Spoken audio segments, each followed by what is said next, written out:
என்ன பண்ணுறாங்கன்னா, ஒரு கடை தொறக்குறாங்க. ஒரு 4 இன்ஃப்ளூயன்சர்ஸ கூப்பிட்டு விடுறாங்க. அவங்க வராங்க. ஆஹா, ஓஹோன்னு சொல்றாங்க. 1 மாசம் அப்படியே க்ரௌடா ஓடுது வியாபாரம். அது என்ன ஆகுதுன்னா, அடுத்த மாசம் அந்த வியாபாரம் இருக்குதான்னா, இருக்க மாட்டேன்து. அவங்க இன்னும் 2 மாசம், 3 மாசம் பார்க்குறாங்க. 4வது மாசம் மூடிடுறாங்க. ஏன்னா வந்து எக்ஸ்பென்ஸ் சமாளிக்க முடியாது.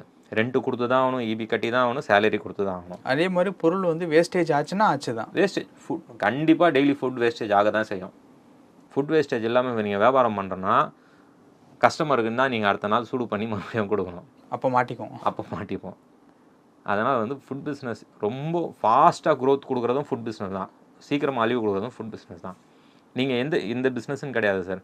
நீங்கள் எந்த பிஸ்னஸாக இருந்தாலுமே நிறுத்தி நிதானமாக அதுக்கான டைம் கொடுத்தா மட்டும்தான் நீங்கள் வளர முடியும். நான் இன்றைக்கி இன்வெஸ்ட் பண்ணிட்டேன், நான் 6 மாதத்தில் நான் பென்ஸ் கார் வாங்கிடுவேன்னா எந்த வியாபாரமுமே கிடையாது. அப்படி ஒரு வியாபாரம் இருக்குதுன்னா அது பேர் சீட்டிங். இந்த ஃப்ரான்ச்சைஸ் எல்லாம் பண்ணுறாங்க பார்த்தீங்களா? நான் இன்னைக்கு ஆரம்பித்தேன், இந்த கம்பெனி ஸ்டார்ட் பண்ணேன், 6 மாதத்தில் 100 அவுட்லெட் நான் கொடுத்துட்டேன், 1 வருஷத்தில் 200 கொடுத்துட்டேன், 2 வருஷத்தில் 300 கொடுத்துட்டேன்றாங்க பார்த்தீங்களா? இவங்க கொடுத்துட்டாங்க அவுட்லெட்ஸு, நடத்துகிறவங்க இன்னும் இருக்கிறாங்களா? இவங்க சம்பாரிச்சிட்டாங்க கோடிகளில், ஃப்ரான்ச்சைஸ் எடுத்தவங்க சம்பாரிச்சாங்களா? இத்தனை கேள்விகள் இருக்குது. முதல் விஷயம், இவங்க கொடுக்குறது எதுவுமே முக்கால்வாசி ஃப்ரான்ச்சைஸுங்க பார்த்தீங்கன்னா எதுவுமே கொடுக்குறது கடைங்க போட்டு செட் பண்ணி கொடுக்கல. பிளாட்ஃபார்மில் ஒரு தள்ளுவண்டி கடையாக தான் செட் பண்ணி கொடுக்குறாங்க.